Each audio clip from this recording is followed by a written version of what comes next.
Hai, nama saya Brigita Cecilia Amanda Pasaribu, NIM saya 22011420006. Di video kali ini saya akan membahas tentang perencanaan pembelajaran. Seiring dengan berkembangnya pendidikan dan sistem pendidikan di Indonesia, seluruh elemen masyarakat, utamanya yang terkait langsung dengan pendidikan, dituntut untuk lebih kreatif dan profesional untuk mengembangkan pendidikan. Selain itu, para pelaku pendidikan juga diharapkan sesuai dengan prosedur yang telah ditetapkan bersama, sesuai dengan kebutuhan dan tantangan pendidikan. Untuk itulah, perlu adanya cara atau metode untuk menjawab tantangan-tantangan yang muncul seiring dengan berkembangnya zaman. Maka muncullah cara atau metode yang disebut perencanaan dan desain pembelajaran yang diharapkan akan lebih memudahkan proses belajar mengajar. Yang pertama akan kita bahas adalah pengertian perencanaan pembelajaran. Pengertian perencanaan pembelajaran dilihat dari terminologinya. Perencanaan terdiri dari dua kata, yakni kata perencanaan dan kata pembelajaran. Untuk memahami perencanaan pembelajaran, maka kita harus memahami dari dua kata tersebut. Yang pertama, perencanaan berasal dari kata rencana, yaitu pengambilan keputusan tentang apa yang harus dilakukan untuk mencapai tujuan.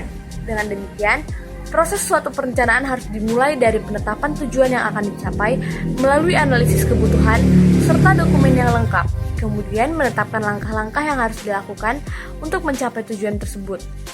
Cunningham mendefinisikan bahwa perencanaan yaitu menyeleksi dan menghubungkan pengetahuan, fakta-fakta, imajinasi, dan asumsi-asumsi untuk masa yang akan datang dengan tujuan memvisualisasi dan memformulasikan hasil yang diinginkan urutan kegiatan yang diperlukan dan perilaku dalam batas-batas yang dapat diterima yang akan digunakan dalam penyelesaian. Dari pendapat di atas, setiap perencanaan minimal memiliki 4 unsur. Yang pertama, adanya tujuan yang harus dicapai. Yang kedua, adanya strategi untuk mencapai tujuan. Yang ketiga, sumber daya yang dapat mendukung. Dan keempat, implementasi setiap keputusan. Yang pertama, tujuan yang harus dicapai atau visi merupakan arah yang harus dicapai agar perencanaan dapat disusun dan ditetapkan dengan baik. Yang kedua, strategi untuk mencapai tujuan atau misi berkaitan dengan ketetapan suatu keputusan yang harus dilakukan oleh seorang perencana, misalnya keputusan tentang waktu pelaksanaan dan jumlah waktu yang diperlukan untuk mencapai tujuan. Yang ketiga, penetapan sumber daya yang diperlukan untuk mencapai tujuan. Di dalamnya meliputi penetapan sarana dan prasarana, anggaran biaya yang cukup untuk mencapai tujuan. Dan yang terakhir adalah implementasi. Implementasi adalah pelaksanaan dari strategi dan penetapan sumber daya. Untuk melihat serta menilai efektivitas suatu perencanaan dapat dilihat dari implementasinya. Kedua, pembelajaran dapat diartikan sebagai proses kerjasama antara guru dan siswa dalam memanfaatkan segala kemampuan siswa yang mempunyai potensi dari minat, bakat, dan kemampuan siswa itu sendiri, atau potensi yang berada bukan berasal dari dalam diri siswa seperti lingkungan, sarana, dan sumber belajar yang memadai. Kemudian, apa makna dari kedua konsep tersebut?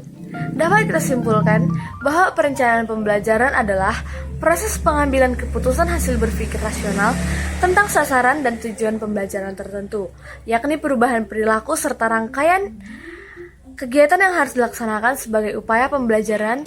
Tujuan tersebut dengan memanfaatkan segala potensi dan sumber belajar yang ada. Yang kedua akan kita bahas adalah pentingnya perencanaan pembelajaran.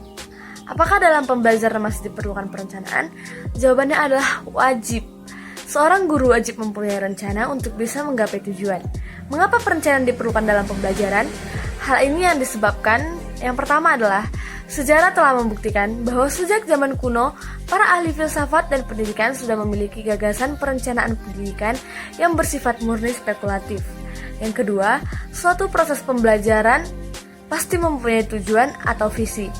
Sebagaimana yang telah disebutkan, perencanaan minimal mempunyai 4 unsur dan yang pertama adalah visi. Yang ketiga adalah pembelajaran adalah proses kerjasama antara siswa dan guru. Guru tidak ada gunanya jika tidak ada siswanya. Begitu juga dengan siswa, siswa tidak akan mendapatkan apa-apa kalau tidak ada guru. Guru adalah pengelola pelajaran dan siswa adalah yang dikelola. Karena itu, peran seorang guru dan siswa sangat penting dalam suatu pembelajaran. Selanjutnya yang akan kita bahas adalah hubungan perencanaan dan desain pembelajaran. Perencanaan pembelajaran berbeda dengan desain pembelajaran, namun keduanya mempunyai hubungan yang sangat erat. Perencanaan adalah pembelajaran yang disusun untuk kebutuhan guru. Dengan demikian, perencanaan merupakan penerjemahan kurikulum sekolah ke dalam kegiatan pembelajaran di dalam kelas. Perencanaan adalah program yang bisa dilakukan setiap hari, setiap bulan, dan setengah tahun sekali atau bahkan setahun sekali, seperti proses belajar mengajar, ulangan mingguan, UTS, dan UAS. Sedangkan desain lebih ditekankan pada proses merancang program pembelajaran untuk membantu proses belajar siswa. Selanjutnya ada rambu-rambu pembelajaran. Rambu-rambu yang dimaksud di sini antara lain berisikan konsep dan prinsip pemilihan materi pembelajaran, penentuan cakupan, urutan, kriteria, dan langkah-langkah pemilihan, perlakuan atau pemanfaatan, serta sumber materi pembelajaran. Dan yang terakhir akan kita bahas adalah fungsi perencanaan dan desain pembelajaran. Fungsi perencanaan dan desain pembelajaran diantaranya adalah yang pertama, sebagai petunjuk arah kegiatan dalam mencapai tujuan serta melalui proses yang matang dan akan terhindar dari keberhasilan yang bersifat untungan. Yang kedua, sebagai pola dasar dalam mengatur tugas dan sebagai alat untuk memecahkan masalah. Yang ketiga, sebagai pedoman kerja bagi setiap unsur, baik unsur guru maupun murid, dan sebagai sumber belajar yang tepat. Dan yang terakhir adalah sebagai struktur pembelajaran, dan pembelajaran akan berjalan dengan sistematis. Demikian yang dapat saya sampaikan di video kali ini, semoga bermanfaat bagi kita semua. Terima kasih.